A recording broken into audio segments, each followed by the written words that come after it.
الحمد لله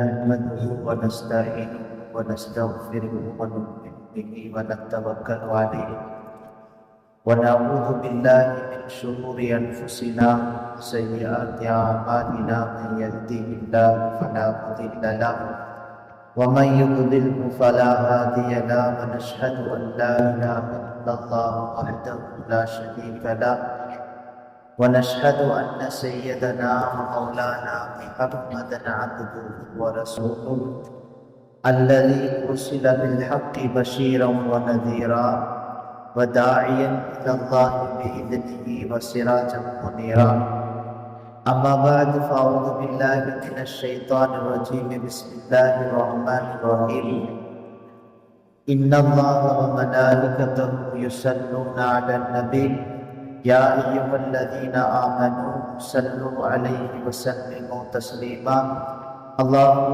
صل على سيدنا محمد وعلى آل سيدنا محمد وبارك وسلم عليه اللهم صل على سيدنا محمد وعلى آل سيدنا محمد وبارك وسلم عليه اللهم صل على سيدنا محمد الذي قرنت البركة بذاته ومحيا وتعثرت العوالم بطيب ذكره وريا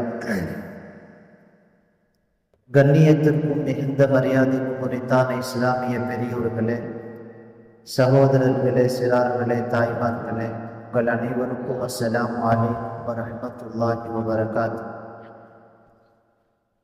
அன்பிற்கினிய அல்லாஹ்வின் நல்லடியார்களே, கடந்த நாட்களில் நபிகள் நாயகம் ஸல்லல்லாஹு அலைஹி வஸல்லம் அவர்களினுடைய வரலாற்று குறிப்புகளில் பல்வேறு செய்திகளை நாம் கேட்டிருக்கிறோம். நபிகள் நாயகம் ஸல்லல்லாஹு அலைஹி வஸல்லம் அவர்களை ஹலீமத்து ஸஅதிய்யா ரலியல்லாஹு அன்ஹா அவர்கள் பால் கொடுப்பதற்காக வேண்டி அழைத்து கொண்டு போன அந்த வரலாற்றை கடைசியாக நேர்த்து பார்த்தோம். ரசூல் ஸல்லல்லாஹு அலைஹி வஸல்லம் அவர்கள் பனு சஅத் என்று சொல்லப்படுகிற ஒரு கோத்திரத்தார்களில் பால் கொடுக்கப்படுவதற்கு அல்லாஹ் அவர்களை தேர்ந்தெடுத்தார். பனு சஅத் அப்படிங்கிற அந்த கோத்திரத்தை அல்லாஹ் எதுக்கு தேர்ந்தெடுத்தான் அப்படிங்கிற செய்தியை வரலாற்று குறிப்புகளில் எழுதுகிறார். பனு சஅத் என்கிற அந்த கோத்திரத்தார்கள் ஹராம் ஹலாலின் விஷயத்தில் மிகுந்த கவனத்தோடு இருப்பார்கள். ஹராமான பொருள் பால் குடிக்கக்கூடிய அந்த பருவத்தில் குழந்தைக்குள்ளே சென்று விட்டால் அதனுடைய பிரதிபலிப்பு, அதனுடைய தீங்கு கெடுதல் என்பது அந்த குழந்தை மரணிக்கிற வரை இருக்கும் என்று வரலாற்று குறிப்புகளிலே நிறைய வரலாறுகள் அதற்கு சான்றாக இருக்கிறது. அந்த அடிப்படையில் நபிகள் நாயகம் ஸல்லல்லாஹு அலைஹி வஸல்லம் அவர்கள் வேறு ஒரு குடும்பத்திலே அவர்கள் பால் குடிக்க போகிறார்கள் என்றால் அந்த குடும்பத்தார்கள், அந்த கோத்திரத்தார்கள் பாவங்களை விட்டும் தவிர்க்கப்பட்டவர்களாய் ஹராம் ஹலாலில் ரொம்ப பேடிக்கையுடையவர்களாக இருக்க வேண்டும் என்று அல்லாஹ் அவர்களை தேர்ந்தெடுத்தார். அதே மாதிரி இந்த பனு சஅத் கோத்திரத்தார்கள் நல்ல குணம் அவர்களுக்கு இருக்கும். நிதானத்தோடு எந்த ஒரு விஷயத்தையும் யோசிப்பார்கள். ரசூலுல்லாஹை தூக்கிட்டு போன அந்த வரலாறிலேயே அந்த கோத்திரத்தினுடைய அஹ்லாக்கை நம்மால் பார்க்க முடியும். மக்காவுக்குள்ளே வந்து பார்க்கிறார்கள், எந்த குழந்தையும் இல்லை, யதீமான ஒரு குழந்தை மட்டும்தான் இருக்கிறது என்று சொல்லுகிறார்கள். போகக்கூடிய பெண்கள் எல்லாம் அந்த பெண்மணியினுடைய, அதாவது ஹலீமா ஸஅதிய்யா ரலியல்லாஹு அன்ஹாவினுடைய கணவர், அவருக்கு ஹாரிஸ் அப்படின்னு பேரு, அவங்க மனைவி கிட்ட சொல்றார், எத்தீமான குழந்தை என்று நாம் அந்த குழந்தையை விட்டு விட்டு செல்ல வேண்டாம். யதீமான குழந்தையில் அல்லாஹ் நமக்கு பரக்கத்தை வைத்திருப்பதற்கான வாய்ப்புகள் அதிகமாக இருக்கிறது. எனவே அந்த யதீமான குழந்தையை நாம் எடுத்துக்கொண்டு செல்லலாம் அப்படின்னு சொல்லி தன்னுடைய மனைவிட்ட சொல்றாங்க. அவர்களினுடைய அந்த குணங்களை அல்லாஹ் வரலாற்றிலேயே அவருடைய குணத்தை வெளிப்படுத்தி காட்டுகிறார். எதையும் நிதானமாக யோசிக்கக்கூடியவர்கள், தூரநோக்கு சிந்தனையோடு யோசிக்கக்கூடியவர்கள், அகலாவோடு இருக்கக்கூடியவர்கள். இந்த எல்லா தன்மைகளும் பால் குடிக்கிற குழந்தையிடத்திலேயும் வர வேண்டும் என்பதை அல்லாஹ் விரும்பினார்.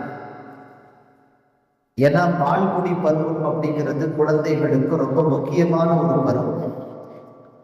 அந்த பருவத்திலே தாய்மார்கள் எந்த எண்ணங்களோடு குழந்தைகளுக்கு பால் கொடுக்கிறார்களோ அந்த எண்ணங்கள் குழந்தைகளில் அதிகமாக பிரதிபலிக்கும். இது மார்க்கமும் அதை அறிவுறுத்துகிறது. இன்னைக்கு சயின்ஸும் அதை சொல்லுது. இன்றைக்கு இருக்கக்கூடிய அறிவியல் ஒரு பால் குடிக்கக்கூடிய குழந்தையின் உடல் ரீதியான மன ரீதியான மாற்றங்களை, அந்த தாயினுடைய ஓட்டங்களை அந்த குழந்தையிலே பிரதிபலிக்க செய்கிறது. அந்த அடிப்படையில் நபிகள் நாயகம் ஸல்லல்லாஹு அலைஹி வஸல்லம் அவர்களுக்கு பால் கொடுக்கக்கூடிய அந்த தாய் உயர்ந்த குலத்திலே உள்ளவர்களாய், நல்ல அஹ்லாக் உடையவர்களாய் இருக்க வேண்டும் என்று அல்லாஹ் அவர்களை தேர்ந்தெடுத்தார். சஅத் கோத்திரத்தார்கள் அப்படின்னு அவங்களுக்கு சொல்லுவாங்க. சஅத் அப்படின்னு சொன்னாலே அரபியில ஸ்ரீதேவி அப்படின்னு அர்த்தம். ஸ்ரீதேவி என்று சொல்லப்படுகிற ஸ்ரீதேவி தனங்கள் எல்லாம் அந்த கோத்திரத்தார்களிடத்திலே இருந்துச்சு. அதுல ரொம்ப முக்கியமாக அவர்களினுடைய மொழி திறன் என்பது அரபு தேசத்திலே மிகுந்த கவனத்தோடு பேசப்பட்ட ஒரு செய்தி. அரபியில எந்த விதமான கலர்ப்பும் இல்லாமல் சுத்தமான அரபியை பேசக்கூடியவர்கள். கிராம பகுதி, ஊருக்கு வெளியில ஒதுக்குப்புறத்துல இருக்கிற இடம் அப்படிங்கிறதுனால மக்கா போன்ற பொது இடங்களிலே, பல நாடுகளிலே இருந்து மக்கள் வந்து போகக்கூடிய இடங்களிலே இருக்கக்கூடிய அந்த மொழிக்கும் அவர்களிலே இருக்கிற அந்த அரபியக்கும், பனு சஅத் கோத்திரத்தார்களின் அரபியக்கும் ரொம்ப மாற்றம் இருந்துச்சு. இந்த நம்ம தமிழ்ல இங்கிலீஷ்ல எல்லாம் கிராமர் இலக்கணம் எல்லாம் சொல்றோம்ல, அது பெரும்பாலும் பேசுகிற போது புழக்கத்துல ஒவ்வொரு ஊருடைய ஸ்லாங் ஒரு மாதிரி இருக்கும். அதுல நிறைய கிராமர் அதெல்லாம் இலக்கணத்தை எல்லாம் கிரவணத்திலே கொள்ளப்படாது. ஆனால் அரபியிலே நஹ்வு சர்ஃப் என்று சொல்லப்படுகிற அரபிக்கு தேவையான கிராமர், அதனுடைய இலக்கணங்களை மிகச்சரியாக உச்சரித்து அதை முறையாக புழக்கத்திலே வைத்திருந்த கோத்திரத்தார்கள் அப்படின்னு சொன்னா பனு சஅத் கோத்திரத்தார்கள். எனவே அல்லாஹ் அவர்களை அந்த கோத்திரத்தார்களிடத்திலே பால் குடிக்க வேண்டும் என்று அல்லாஹ் முடிவு செய்தார். குழந்தை பேச ஆரம்பிக்கிற நேரத்துல எந்த மொழியை அதிகமாக காதுகளிலே கேட்கிறதோ, எந்த ஸ்லாங் அதிகமாக காதுல கேட்குதோ, அதுதான் அவர்களுக்கு அதிகமாக பேச்சிலே வரும். அந்த அடிப்படையில் ரசூலுல்லாஹ் பனு சஅத் கோத்திரத்தார்களின் அந்த வார்த்தைகளை தான் அதிகமாக கேட்டிருக்கிறார். நீங்க இன்னைக்கும் அரபு நாட்டுல பேசுற அந்த அரபி, இப்ப கிதாபுகள்ல ஹதீசுகளாக ரசூலுல்லாஹ் பேசிய விஷயங்கள் இருக்கிற அரபிக்கு இடையில நிறைய வேறுபாடு. ரசூலுல்லாஹ்வுடைய அதே காலத்திலேயும் நபிகள் நாயகத்தின் பேச்சு மிக தெளிந்த பேச்சாக இருக்கும். ஒவ்வொரு வார்த்தை இடைவெளி விட்டு பேசுவாங்க ரசூலுல்லாஹ். எதிரிலே இருக்கிற யாருக்கும் அவர்கள் பேசுகிற பாஷை புரியாது என்று சொல்ல முடியாத அளவுக்கு, ரொம்ப புரியாத மாதிரி புது வார்த்தைகளை போட்டு பேசாமல் எல்லோருக்கும் புரிகிற விதத்தில் மிக சாதாரணமான அரபியில், அதே சமயத்தில் அதனுடைய இலக்கண தவறு இல்லாமல் அழகான பேச்சு ரசூலுல்லாஹ்வுடைய பேச்சு. சுருங்கிய வார்த்தைகளில் நிறைந்த கருத்துக்களை சொல்லுகிற அந்த மொழி திறன் ரசூலுல்லாஹ்வுக்கு இருந்துச்சு. ரசூலுல்லாவுடைய மொழித்திறன் அப்படிங்கிறத நீங்க வரலாறு எடுத்து படிச்சு பாருங்க.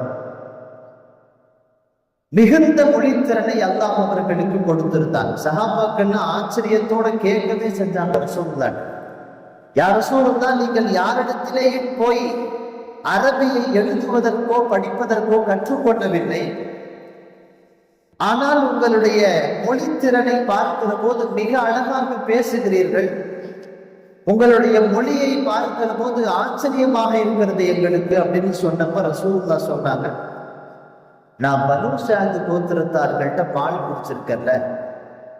சும்மாவான்னு கேட்டாங்க ரசூல். பனு சாது கோத்திரத்தார்கள்ட்ட பால் குடிச்சிருக்கேன். அந்த கோத்திரத்தார்களினுடைய அரபி புலமையை பற்றி உங்களுக்கு தெரியும். அழகான அரபியை பேசக்கூடியவர்கள்.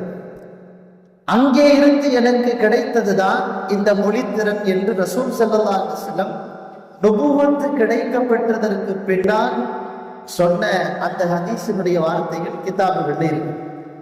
அந்த அடிப்படையில் பனு சாது கோத்திரத்தார்கள் ரசூலுல்லாஹ்வுக்கு பால் கொடுப்பதற்கு தேர்ந்தெடுக்கப்பட்டதற்கு இந்த மாதிரி நிறைய காரணங்கள் இருக்கிறது.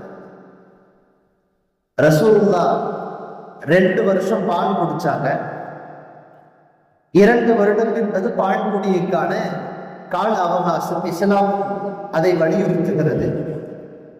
2 வருஷத்துக்கு பின்னால அரபு தேசத்தினுடைய வலிமையும் அதுதான், குழந்தையை கொண்டு வந்து தாயிடத்திலே ஒப்படைக்க வேண்டும்.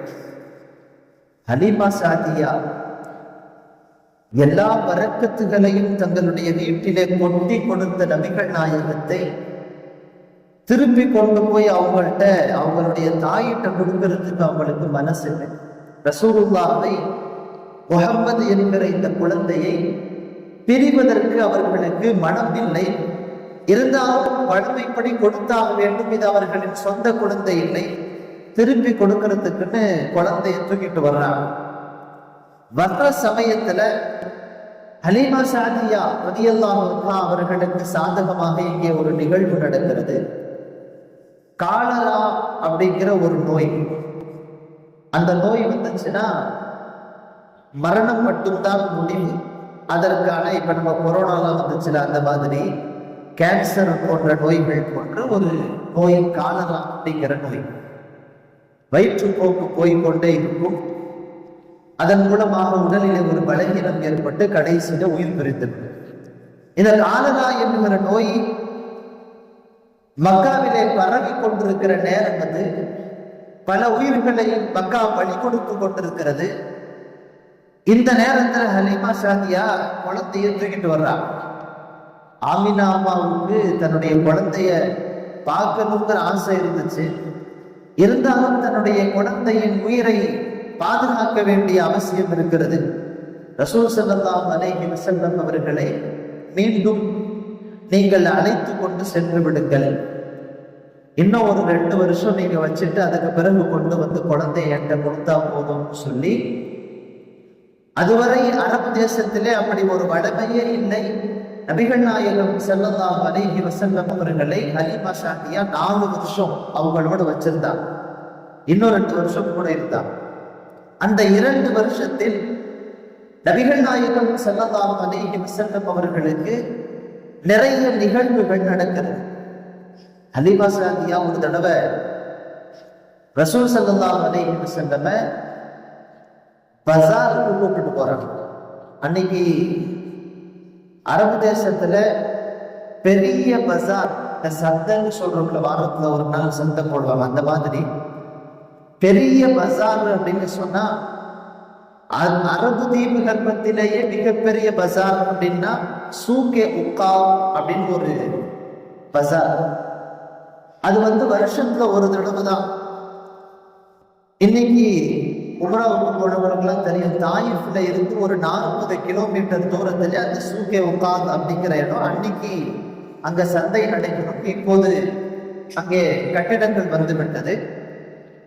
அந்த சூக்கே உக்காவ் என்று சொல்லப்படுகிற அந்த சந்தையிலே பல நாடுகளிலே இருந்து பல பொருட்களை கொண்டு வந்து விற்பார்கள். மக்கள் போய் அங்க போய் பர்ச்சேஸ் பண்ணிக்குவாங்க, அவங்களுக்கு தேவையான பொருட்களை வாங்கி கொள்வார்கள். இதுவெல்லாம் அன்றைக்கு வழமை. ஹலீமா சாதியா என்ன பண்ணாங்க, அவங்களும் அந்த பஜாருக்கு போறாங்க. போகும்போது ரசூல் ஸல்லல்லாஹு அலைஹி வஸல்லம் அவங்களையும் கூட கூப்பிட்டு போனாங்க. கூப்பிட்டு போய் அங்க பசாரில இருக்கக்கூடிய ஒரு குறி சொல்லக்கூடியவர், கையை பார்த்து குறி சொல்ற ஒருத்தர், ரசூல் ஸல்லல்லாஹு அலைஹி வஸல்லம் அவர்கள் அதற்கு பின்னால் அதுவெல்லாம் இஸ்லாத்திலே தடை என்று சொல்லிவிட்டார்கள், தடை செய்யப்பட்ட விஷயம். ஆனால் அரபு தீபகற்பத்திலே அது ஒரு வழமையாக இருந்து கொண்டிருந்தது. அந்த அடிப்படையில் தடை செய்யப்படுவதற்கு முன்னால் உள்ள அந்த செய்தி இது.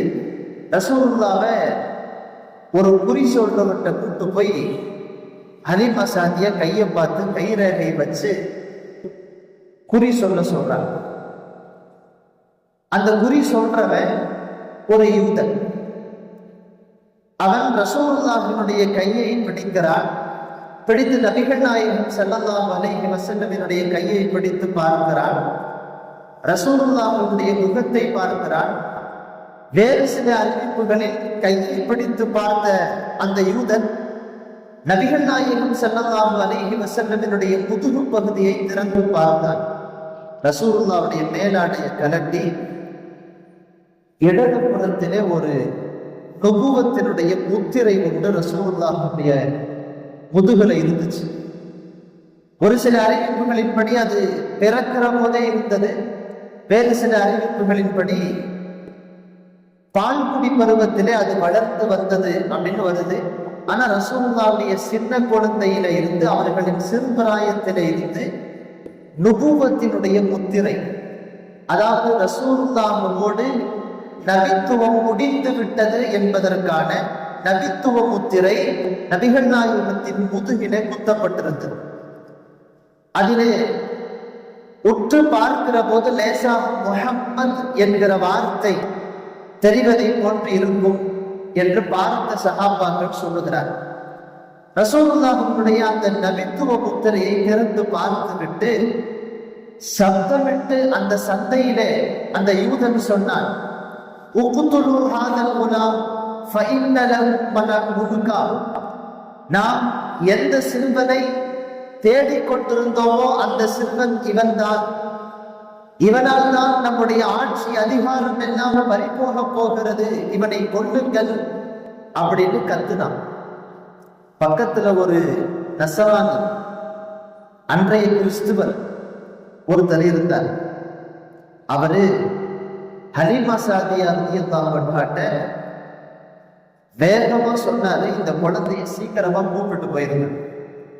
காரணம், யூதர்கள் எதிர்பார்த்து கொண்டிருக்கிறார்கள் இவரை கொல்லுவதற்காக.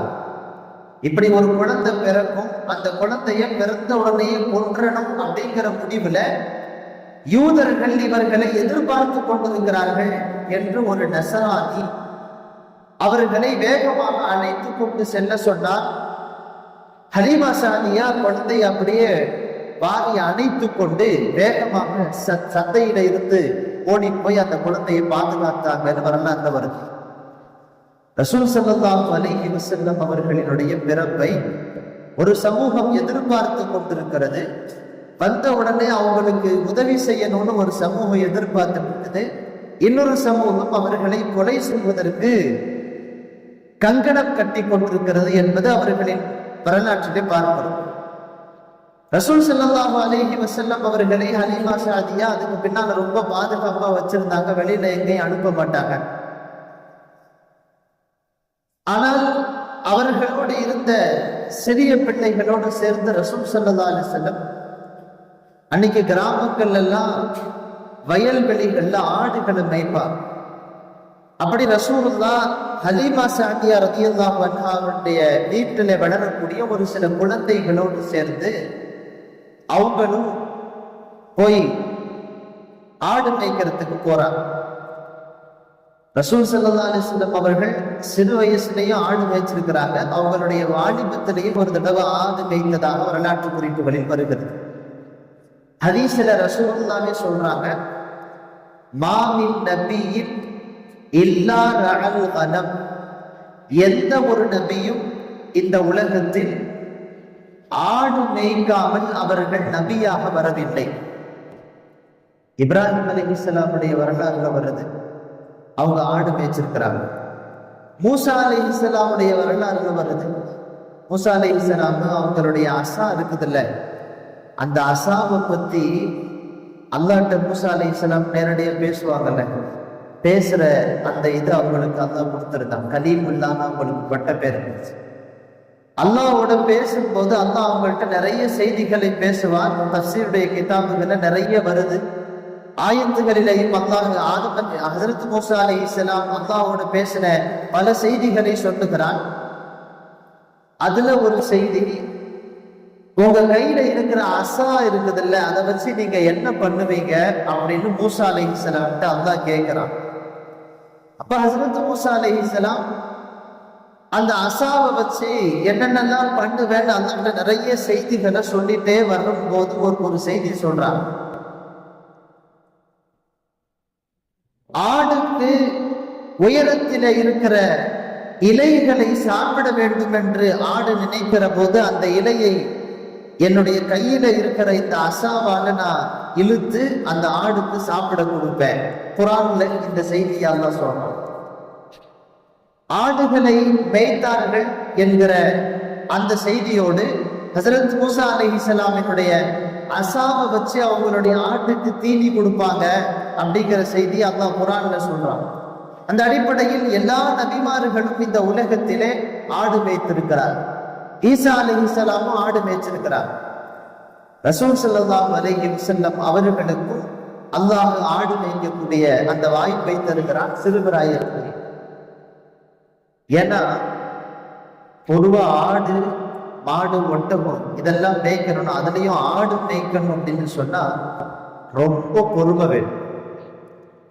ஆடு பல பாகங்களில் அங்கும் இங்குமாக ஓடிக்கொண்டிருக்கும். அதை எல்லாத்தையும் ஒரே வழியில நடத்தி கொண்டு போறது அப்படிங்கிறது ஆட்டிடையனுக்கு அது ஒரு பெரிய சவால் தான். ஒவ்வொரு நாளும் அந்த ஆடுகளை அழைத்து கொண்டு வயல்வெளிகள்ல போய்விட்டு ஆடு மேய்ச்ச பின்னால திரும்பிய வீட்டுக்கு கொண்டு வர்றதுங்கிறது பெரிய சவால். திடீர்னு ஒரு ஆடு காணாம போயிடும். ஒரு ஆடு சாலையில் கடப்பதற்கு நகர்த்து விட்டால் பின்னால் எல்லா ஆடுகளும் வேகமாக போய்விடும். எல்லாத்தையும் கட்டுப்படுத்தி கொண்டு வர்றது அப்படிங்கிறது பெரிய சவால். அப்படி அந்த சவால்களை சந்தித்து அந்த பொறுமையும் அந்த பக்குவமும் ஒரு நபியிடத்திலே வந்துவிட்டால் தன்னுடைய உம்மத்தை அவர்கள் சமாளிப்பதற்கான எல்லா தகுதியும் அவர்களிடத்திலே வந்து விடுகிறது என்கிற அடிப்படையில் அல்லாஹ் எல்லா நபிமார்களையும் ஆடு மேய்க்க வைப்பான். அதுல ரசூல் ஸல்லல்லாஹு அலைஹி வஸல்லம் அவர்களும் விதிவிலக்கில்லை. ஆடு மேய்க்கிறதுக்கு போனாங்க. போய் ஆடு ஒரு பக்கம் மேய்ஞ்சிட்டு இருக்கு, பசங்க எல்லாம் இன்னொரு பக்கம் விளையாடிட்டு இருக்கிறாங்க. ரசூல் ஸல்லல்லாஹு அலைஹி வஸல்லம் அவர்கள் ஒரு மரத்துக்கு அடியில தனியாக இருக்கிறார்கள்.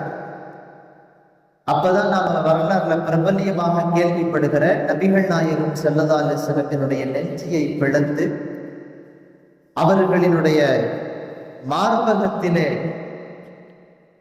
அவர்களின் இருதயத்தை எடுத்து சம்சம் தண்ணீரால் கழுகப்பட்டு மீண்டும் அவர்களினுடைய அந்த இடத்துல வச்சு அதை தைக்கப்படுகிறது. ரசூலுல்லாஹ்வுடைய நெஞ்சு பகுதியில ஒரு ஓபன் ஹார்ட் சர்ஜரி பண்ண மாதிரி ஒரு தையல் இருக்கும். ஹஜ்ரத் அனஸ் ரலியல்லாஹு அன்ஹு ரசூலுல்லாஹ்வுக்கு 10 வருஷம் ஹித்மத் செஞ்ச ஒரு சஹாபி. அவங்க சொல்றாங்க, குந்து அரா அஸரல் மஹீதி ஃபீ ஸத்ரிஹி ஸல்லல்லாஹு அலைஹி வஸல்லம். ரசூலுல்லாஹ்வினுடைய மார்பகத்திலே அந்த தையலினுடைய அசர், அதனுடைய அந்த அடையாளத்தை நான் பார்த்திருக்கிறேன். ரசூலுல்லாஹ்வுடைய நெஞ்சி பிளந்து அவர்களுக்கு அறுவை சிகிச்சை செய்யப்பட்டதை போன்ற ஒரு அடையாளம் அவர்களின் நெஞ்சு பகுதியில இருக்கும். அப்போ அந்த நிகழ்ச்சி ரசூலுல்லாஹ்வுடைய ஒரு 3-4 வயசுக்கு இடையில உள்ள அந்த பருவத்தில் நடக்குது. வரலாற்று கிதாபுகளிலே சீரத்துல் முஸ்தபா போன்ற பல வரலாற்று கிதாபுகள்ல எழுதுறாங்க, 4 தடவை ரசூலுல்லாஹ்வுக்கு இந்த நெஞ்சு பிளக்கிற இந்த வரலாற்று நிகழ்வு நடந்திருக்கு. ஒன்று ரசூலுல்லாஹ்வுடைய இந்த சிறுபிராயத்துல 3 வயசுக்கும் 4 வயசுக்கும் இடையில இருக்கிற அந்த பருவத்தில. இரண்டாவது ஒரு 10-12 வயதுக்கு இடையில இருக்கிற அந்த பருவத்திலே. மூணாவது, ரசூல் ஸல்லல்லாஹு அலைஹி வஸல்லம் அவர்கள் நபித்துவம் தரப்படுகிற அந்த நேரத்திலேயும், நாலாவது மிஅராஜுடைய பயணத்தின் போதும் ரசூலுல்லாஹ்வுடைய இருதயத்தை கழுவப்பட்டிருக்கிறது ஜம்சமுடைய தண்ணீரால். சில கவிஞர்கள் இப்படி கூட எழுதுறாங்க, ரசூலுல்லாஹ்வுடைய இருதயத்தை கழுவியதினால் ஜம்சமுக்கு சிறப்பு வந்துருச்சு. ஜம்சம் இந்த உலகத்தில் ஆக சிறந்த தண்ணீர். ஏனென்றால் அந்த தண்ணீரை வைத்துத்தான் நபிகள் நாயகத்தினுடைய இருதயத்தை அல்லாஹ் கழுவினார். ஏன் ரசூலுல்லாஹ்வுடைய இருதயம் கழுகப்பட்டது?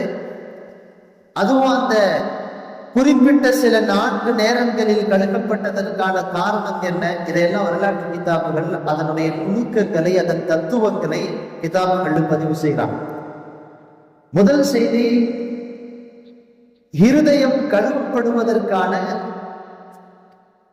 காரணம்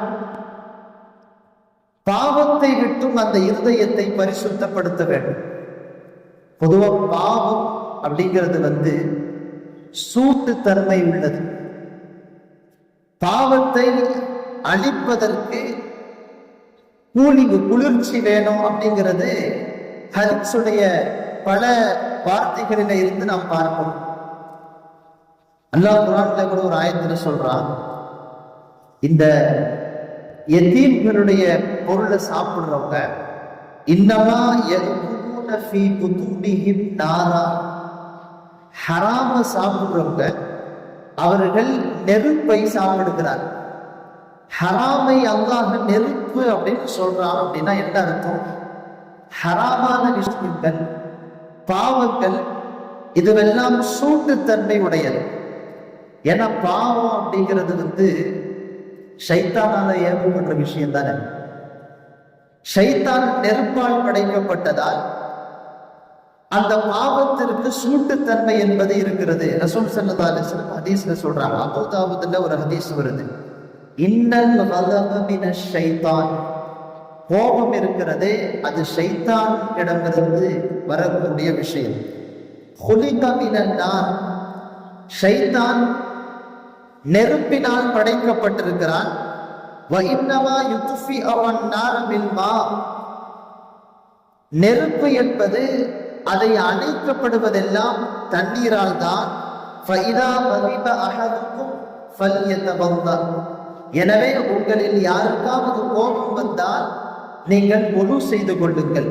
இது ஒரு நீண்ட ஹதீஸ். ரசூலுல்லாஹ் சொல்றாங்க, கோபம் என்பது ஷைத்தானிடமிருந்து உள்ளது.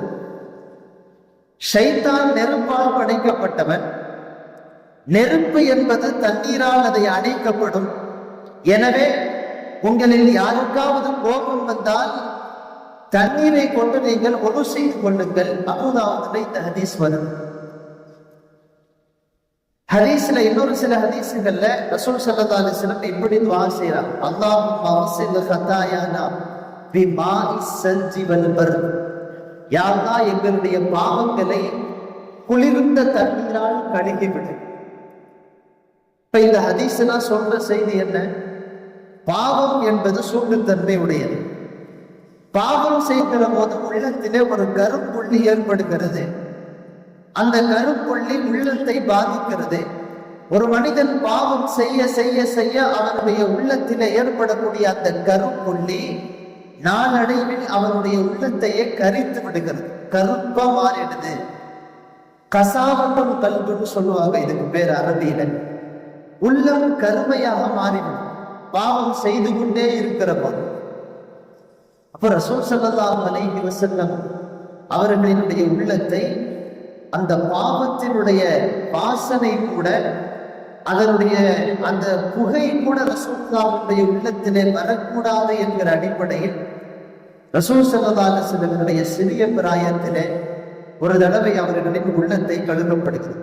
பொதுவா சின்ன பசங்கள்கிட்ட ஒரு சேட்டை இருக்கும்ல, சின்ன பசங்கள்கிட்ட ஒரு சேட்டை, அந்த சேட்டை நீங்க அதனுடைய ஆழத்துக்குள்ளே நான் போக விரும்பவில்லை.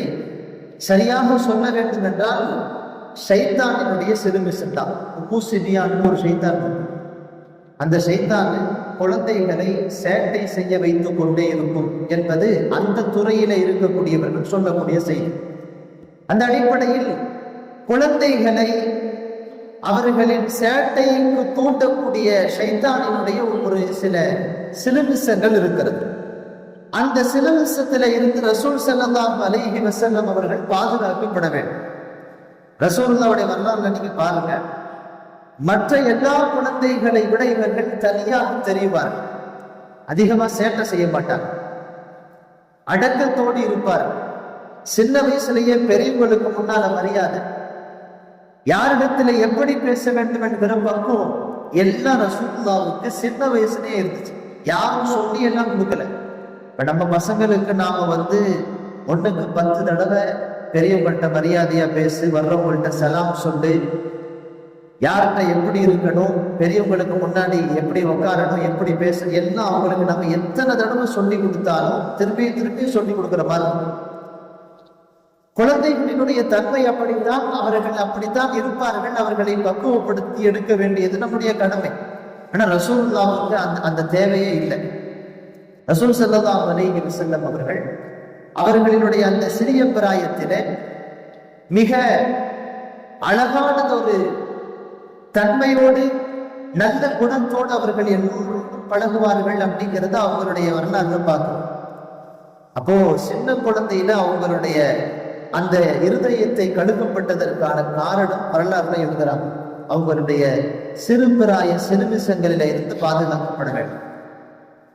இரண்டாவது, ரசூல் ஸல்லல்லாஹு அலைஹி வஸல்லம் 10வது வயதில இருந்து 12வது வயதிற்குள் இருக்கக்கூடிய அந்த ஏஜ், அந்த காலத்துல அவர்களினுடைய உள்ளத்தை கழுகப்படுகிறது.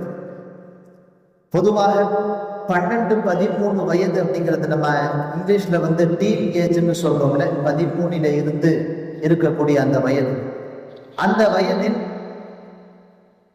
மனிதன் எப்படிப்பட்ட செயல்களை செய்கிறானோ அப்படித்தான் அவருடைய வாழ்க்கை வாலிபம் முழுவதும் கழியும். அந்த டீன் ஏஜ்ல என்னென்ன பழக்கமெல்லாம் இந்த பையன் பழகிறானோ எல்லா பழக்கமும் அவனுடைய வாலிபம் ஃபுல்லா இருக்கும். அது ரொம்ப முக்கியமான பருவம். அந்த பருவத்தில் மனிதன் எதை பழகுகிறானோ, எப்படி அவனுடைய சூழல் இருக்கிறதோ அப்படித்தான் அவனுடைய மீதம் இருக்கக்கூடிய வாலிப பருவம் கழியும் என்பது இன்றைக்கு நாம் அறிவியல் ரீதியாகவும் பார்க்கிறோம். மார்க்கமும் அதைத்தான் சொல்லுகிறது. ஒரு குழந்தை வாலிபத்தை அடைவதற்கு நெருங்குகிற போது, அவனுடைய பருவ வயசு அடையிறதுக்கு நெருங்குறப்ப 7 வயசுல தொடுக்க பழக்கணும். 10 வயசுல தொழுகைக்கு போலனா அடிச்சு அவங்களை பழக்கணுங்கிறது இல்லை. தொழுகையுடைய விஷயத்துல மட்டும் இல்லை, எல்லா விஷயங்களிலையும் 7 வயதுல இருந்து 10 வயதிற்குள் அவர்களுக்கு நல்ல விஷயங்களை பழக்க வேண்டும். நோன்பு, தொழுகை, மற்ற எல்லா நல்ல விஷயங்களையும் அவர்களுக்கு பழக்க வேண்டும். 10 வயதை தாண்டுகிற போது அவர்களை முறைப்படுத்த வேண்டியது, தேவைப்பட்டால் அடித்து அவர்களை திருத்த வேண்டியது நம்முடைய கடமைன்னு ஷரியத்தும் சொல்றதில்ல. காரணம் என்னன்னா, அங்க கொஞ்சம் கோணையா போயிருச்சுன்னு சொன்னா பருவத்தை அடைகிற போது முதல் கோணம் முற்றிலும் கோணம்ங்கிற மாதிரி அங்க கொஞ்சம் கோணையா போயிருச்சுன்னா எல்லாமே அவனுடைய வாழ்க்கையே வீணாகிடும். எனவே அந்த பருவம் முக்கியமான பருவம். ரசூலுல்லாஹ்வுடைய அந்த பருவத்துல அவங்களுடைய உள்ளத்தை அல்லாஹ் கழுகுகிறான். முழுக்க அவர்களின் உள்ளத்தை கழுகப்பட்டு அவர்களின் வாலிபம் என்பது பரிசுத்தமான வாலிபமாக கழிகிறது. மூணாவது, ரசூலுல்லாஹ்வுடைய நபித்துவத்தினுடைய சமயத்தில் அவர்களினுடைய உள்ளத்தை அல்லாஹ் கழுகினான்.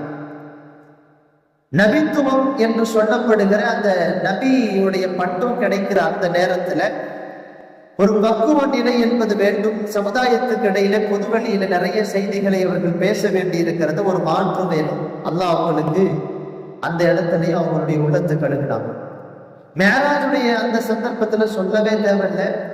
இந்த உலகத்தினுடைய எல்லா அஸ்பாபுகளையும் விட்டுவிட்டு ஆகிரத்து என்று சொல்லப்படுகிற மறு உலகத்தினுடைய சுவர்க்கம், நரகம், அரிசி குருசியினுடைய அந்த பயணத்திலே ரசூல் ஸல்லல்லாஹு அலைஹி வஸல்லம் போகும்போது அந்த காட்சிகளை எல்லாம் பார்க்கிற போது அதற்கு உண்மையிலேயே மனதளவில் ஒரு பக்குவம் வேண்டும்.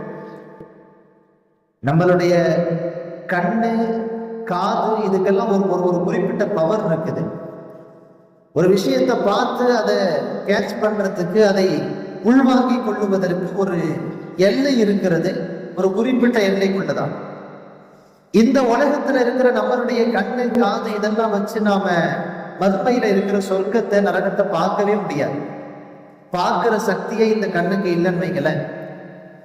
அதை பற்றிய எந்த சிந்தனையும் நம்முடைய உள்ளத்திலே நாம் கொண்டு வர முடியாது. நாம இப்ப உதாரணமா சொர்க்கத்துல இருக்கிற பழம், மாதுளை பழம் வந்து ஒவ்வொன்றுமே இவ்வளவு பெருசு போல வருது, ஒரு குறிப்பிட்ட அளவு ஒரு ஹதீஸுகள்ல.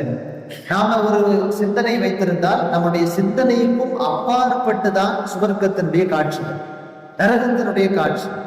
எதுவுமே நம்முடைய சிந்தனைக்கு உட்பட்டதில்லை. அப்படிப்பட்ட காட்சிகளை நேரடியாக நபிகள் நாயகம் ஸல்லல்லாஹு அலைஹி வஸல்லம் பார்க்கணும்னு சொன்னா அதுக்கு ஒரு பக்குவம் என்ன மனசுல வேணும்ல. அந்த பக்குவத்தை அல்லாஹ் அந்த கட்டத்திலே அவர்களுக்கு கொடுத்து ரசூல் ஸல்லல்லாஹு அலைஹி வஸல்லம் அவர்களை அல்லாஹ் அழைக்கிறான் மிஅராஜுடைய பயணத்திற்காக. அப்போ இந்த 4 தருணங்களிலேயும் அவர்களினுடைய உள்ளத்தை பிளக்கப்பட்டதற்கான காரணங்களாக இந்த காரணங்களை கிதாபுகளிலே எழுதுகிறார்கள். ரசூல் ஸல்லல்லாஹு அலைஹி வஸல்லம் அவர்களினுடைய 4 வயது வரை ஹலீமா ஸஅதியா ரலியல்லாஹு அன்ஹா அவர்களோடு இருக்கிறார்கள். அந்த இருக்கக்கூடிய அந்த காலத்திலே தான் அவர்களுக்கு முதல் தடவை நெஞ்சை பிளந்து அந்த உள்ளத்தை கழுகப்படுகிறது. அப்படி அந்த காட்சியை பார்த்த உடனேயே குழந்தைங்க, சின்ன குழந்தைங்கள்லாம் ஹலீமா ஸஅதியாட்ட ஓடி போய் கதுமுத்தில முகம்மதை யாரோ நெஞ்சில வச்சு பிளந்து அவரை கொலை செஞ்சுட்டாங்கன்னு சொல்லிட்டாங்க. போய் ஓடி வந்து பார்க்குறாங்க. பார்த்தா ரசூல் ஸல்லல்லாஹு அலைஹி வஸல்லம் அவர்கள் அதற்கு இடையில ஆபரேஷன் முடிஞ்சிருச்சு இருக்கிறாங்க. குழந்தையை கட்டி அணைத்து கொண்டு ஓடி போய் வீட்டிலே பாதுகாப்பாக வைத்து முதல்ல போய் குழந்தைய அமானிதமாக ஒப்படைக்க வேண்டும் அப்படின்னு சொல்லி அவங்க கொண்டு போய் மக்காவில் ஒப்படைச்சிட்டாங்க. ரசூல் ஸல்லல்லாஹு அலைஹி வஸல்லம் அவங்களுடைய தாயோட இருக்கிறாங்க. 5வது வயசுலையும் 6வது வயசுல. ரசூலுல்லாஹினுடைய 6வது வயதுல தான் அவங்க அம்மா ஆமினா அம்மா அவங்களுடைய நன்னிமா வீட்டுக்கு, ரசூலுல்லாஹுடைய நன்னிமா வீட்டுக்கு, ஆமினா அம்மாவுடைய தாய் வீட்டுக்கு இவங்களை கூப்பிட்டு போனாங்க. யஸ்ரிப், இன்றைய மதீனா, அன்னைக்கு யஸ்ரிப். அவங்க அவங்களுடைய ஃபேமிலியில போய் இருந்துட்டு ரிட்டர்ன் மக்காவுக்கு வந்துட்டு இருக்கிறாங்க. வர்ற வழியிலேயே அபவாது அப்படிங்கிற ஒரு இடத்துல ரசூல் ஸல்லல்லாஹு அலைஹி வஸல்லம் அம்மா ஆமினா அம்மா 6 வயசுல வஃபாத் ஆயிட்டாங்க. நபிகள் நாயகம் ஸல்லல்லாஹு அலைஹி வஸல்லம் ஆமினா அம்மா அவர்களோடு இருந்த ஒரு அடிமை பெண் உம்மு ஐமன் அப்படின்னு அவங்களுக்கு பேரு. அவங்க ரசூலுல்லாவை பத்திரமா கொண்டு வந்து மக்காவில் விட்டுட்டாங்க. அப்துல் முத்தலிப் ரசூலுல்லாவை வளர்க்கிறாங்க. அப்துல் முத்தலிப் தன்னுடைய எல்லா பேர குழந்தைகள், எல்லா மகன்களை விட நெருக்கமாக வைத்து ரசூல் ஸல்லல்லாஹு அலைஹி வஸல்லம் அவங்கள வளர்த்தாங்க. ஆனால் அவர்களுடைய தாத்தாவினுடைய அந்த பாசமும் ரொம்ப நாள் ரசூலுல்லாவுக்கு நிலைக்கல. அடுத்த 2 வருஷத்துல 8வது வயசுல அப்துல் முத்தலிப் வஃபாத் ஆயிட்டார். கிட்டத்தட்ட இந்த உலகத்தினுடைய எல்லா ஆசைகளும் எல்லா பாசங்களும் அவர்களை பாதுகாப்பதற்கான எல்லா அம்சங்களும் அவர்களை விட்டும் விலகிவிட்ட நிலையில் ரசூல் ஸல்லல்லாஹு அலைஹி வஸல்லம் அவர்கள் இப்போது முழுக்க தனியாக இருக்கிறார்கள். அல்லாஹ் அவர்களை பாதுகாக்க வேண்டிய பொறுப்பை அவருடைய பொறுப்பினை எடுத்துக்கொண்டார். தொடர்ந்து இன்ஷா அல்லாஹ் நபிகள் நாயகம் ஸல்லல்லாஹு அலைஹி வஸல்லமுடைய வரலாற்றை நாம் கேட்போம். அதிலிருந்து பாடங்களை அல்லாஹ்